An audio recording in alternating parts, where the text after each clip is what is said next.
So it looks like the NBA has scored their mega deal and they seem to be awfully happy. But there are some people, some parties that maybe aren't so much, and they feel wronged in a lot of ways. And now we're going to offer less value to a sports partnership that they created with other entities.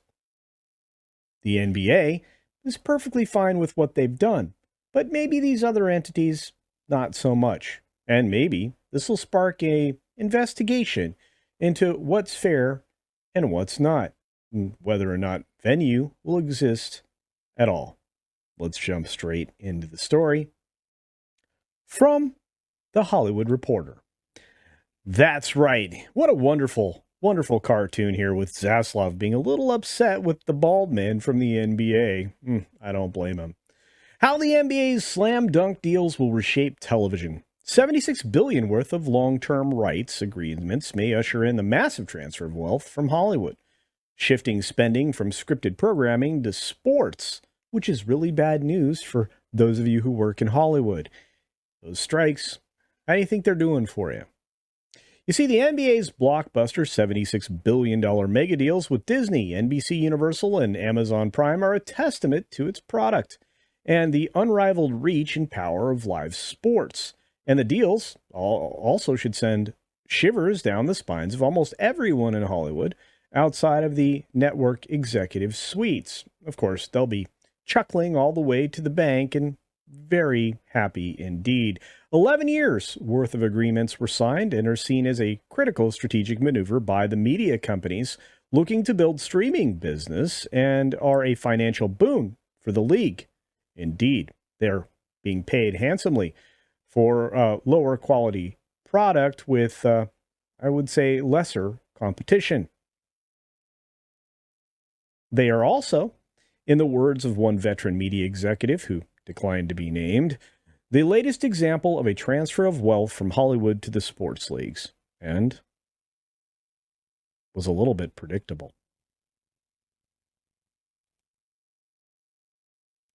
And already in Hollywood, you have agents and writers grumbling that the rich deals will mean fewer new shows ordered and fewer reruns, which will result in lower residuals and overall a decline in the revenue that used to pass through the golden studios for oh so long. NBC's deal done will replace more than 150 hours of broadcast television entertainment with live NBA programming on Sunday and Tuesday nights, not including the playoffs, NBA All-Star Weekend, or select WNBA games. Not that anybody's going to watch those, which will also run on NBC. Oh boy, you poor NBC viewers. So when you zoom out and think about the total picture of what we're trying to do, which is to bring our excellent TV media assets into the future, I think we view the NBA as an excellent piece of that puzzle, and probably a much cheaper one, believe it or not. At least that's what the Comcast president, Mike Cavanaugh, told Wall Street analysts on July 23rd, while adding that it will allow us to rebalance programming from other areas. Obviously, we'll fill a few nights on NBC with this content versus other content. No kidding. In fact, since the timing for the league runs during a huge part of the television year, I have a feeling that we're going to see a lot of mid-season entries starting up at NBC, sort of like we used to see at Fox. Of course, that other content will be largely entertainment programming. NBC's schedule this year program new episodes of The Voice and Night Court on Tuesdays, among other unscripted and scripted shows. Sunday nights, after the NFL season ends, have been the home for reruns of NBC scripted shows or movie nights. Doesn't sound like it'll be that way anymore. And at Disney, while most games will remain on ESPN's platforms and eventually will be available on its flagship ESPN streaming service, ESPN chief Jimmy Pitaro tells The Hollywood Reporter that for both NBA and WNBA, you will see more games on broadcast. ABC will broadcast more than 20 games each season, up from about 15, not including playoffs or WNBA. Again, I don't see that growing a whole lot. Of course, ABC has been broadcasting NBA games for years on Saturdays and Sundays, and obviously playoff games, and the new deal will ramp up the number of games, with other ABC programming likely to be swapped out for live games. Again, ladies and gentlemen, if you liked scripted programming or even unscripted shows, you're going to get much less than you did before. And the studios are going to be thrilled because it costs them less money. Isn't that odd?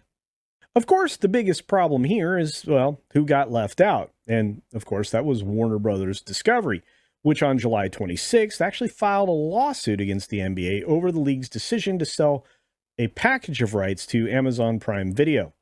The league claimed that David Zaslav's led company proposal did not match the terms of the Amazon deal. WBD responded that the NBA grossly misinterpreted our contractual rights with respect to the 25-26 season and beyond. And I'm going to say, if anybody would know, it'd be Zaslav. The only streamer that continues to surprise me here is Netflix, because they seem content to keep the content budget more or less flat, but spending more of it on live events. So be low nine figures for a pair of Christmas NFL games or $500 million per year for WWE. I would have expected a bigger spend from them. And of course, this is the paragraph that I find so confusing, because there's so much revenue that comes out of live events as compared to anything else that you'll see anywhere else. They say across the world of entertainment, sports appear to be eating up more of the overall budget. Disney said that it expects to spend $25 billion on content this year, down from $27 billion in 2023. 40% of its content budget is dedicated to sports and sports-adjacent programming. And what that tells me is they understand where the bread is buttered and what actual television revenue is generated by ads, which I have a feeling they're going to continue to expand into. Overall, I would suggest that it's cheaper for Disney and these other entities to get into sports. It just seems to be the way to go. It also seems to be a way to generate more revenue. And if you're broadcasting something in one place, what's the harm in broadcasting in another place? Or two other places? Or three? Just change up your delivery system or delivery location. And that seems to be what some of these other efforts like Venue seem to be. Because while they won't collect additional revenue outside of the subscription spend, they're going to generate a ton of subscription spend to the tune of $43 a month. Sounds like the bigger cut of that's going to be with Disney, and a tiny little sliver will make its way over to Warner Brothers Discovery, at least until they are able to overcome whatever Amazon did in this NBA deal. Anyway, I've gone on long enough on this particular situation, but I'm curious. Are you going to continue to watch sports on live television, broadcast linear? Are you going to hold out for the ESPN flagship product? Or are you going to enjoy things on Amazon? You see, I'm genuinely curious because inside the NBA and all of the shows that go along with it on TNT, TBS, and True Television seem to be kind of a staple for most people. Can Amazon become that staple? I don't know. We'll have to see. But let me know your thoughts down in the comments section below. And as always, be sure to take care of yourself, take care of others, hit the thumbs up button, folks, and double check you're still subscribed, because guess what? YouTube is unsubscribing people again at an accelerating rate. And until next time, see ya.